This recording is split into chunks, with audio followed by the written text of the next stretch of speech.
weather in winter in Russia. A woman in Louisville tries to buy 2 iPads with an EBT card. That's electronic benefits transfer. And it's basically what we would call cash welfare. She was denied, couldn't buy the iPads, ran out of the store trying to steal the iPads. That's just one example of what we call the entitlement culture. Welfare and food stamps are not a stopgap. They have become kind of a way of life, haven't they?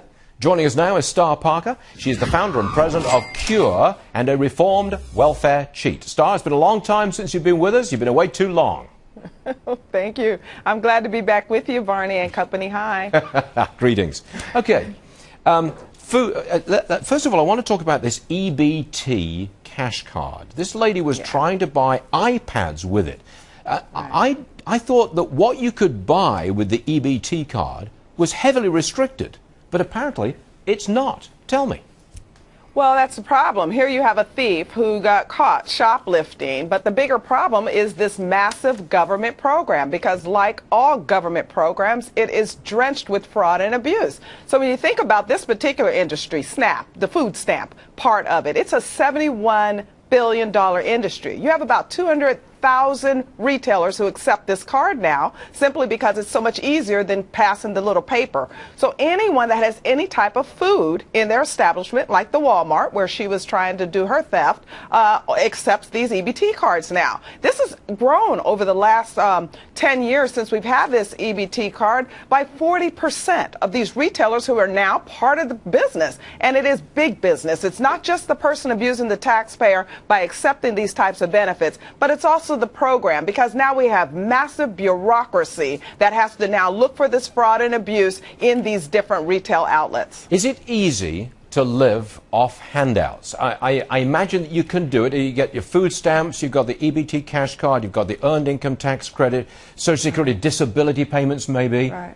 Did you find it easy when you were doing it? Well, I found for myself personally it was reckless. But it is not easy, but you can learn the system and you can deal with that type of life. It's no need of us trying to pretend that the poor amongst us live well. I mean, they don't, more cases than not. Now, in California, where I was getting benefit, I lived in an apartment that had a jacuzzi in the back, a subterranean garage, a fireplace inside. But there are other states where people are not living like that. In fact, right here in Washington, D.C., I was just in one of our more impoverished communities, and, you know, they don't live that well. What happens, though, is you learn how to manipulate the system. It's one of the reasons marriage has broken down in all these poor communities, because one person can be living in that household, even the parent, the other parent, but one qualifies for benefit as long as they don't marry. Yep. What is broken down in our welfare society is the means test in Washington. It's not necessarily the recipient's fault 100%. This bureaucracy in Washington, you want to have a fiscal crisis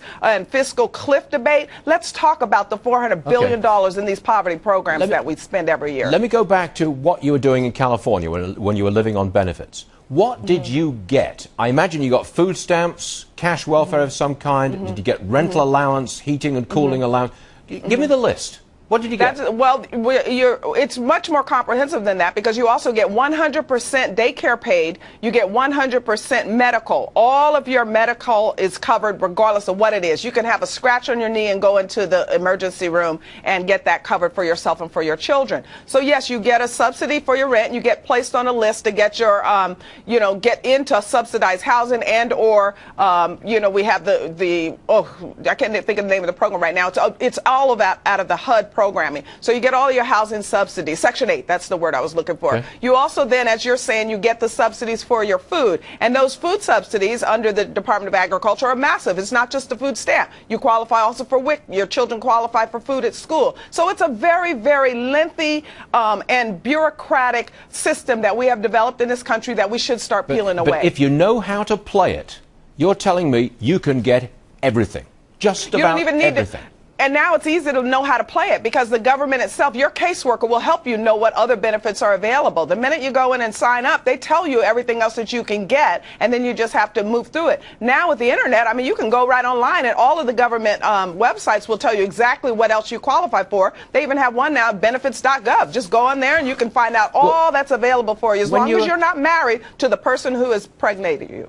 When you were in California, did anybody ever come around and check up on you, make sure sure you're Well, legit? they were at that point. Remember, we're talking almost 30 years ago now, and at that point, your caseworker was supposed to come check up on you, and this is part of the fraud. My caseworker didn't show up that day. She called me and said she wanted to go to lunch with her girlfriends. So if anyone ever asked, just pretend she came by. So there are problems in the system with the bureaucrats, with those that this is just a job, this is how they live their lives as well. It's not just a recipient. That's why we should spend a lot of time peeling back on these bureaucracies by stopping this massive spending that's going on here in Washington, D.C. Star Parker, I'm sorry, but we're out of time, but that's a very interesting window on the way you lived those years ago. Star Parker, thank you very much indeed.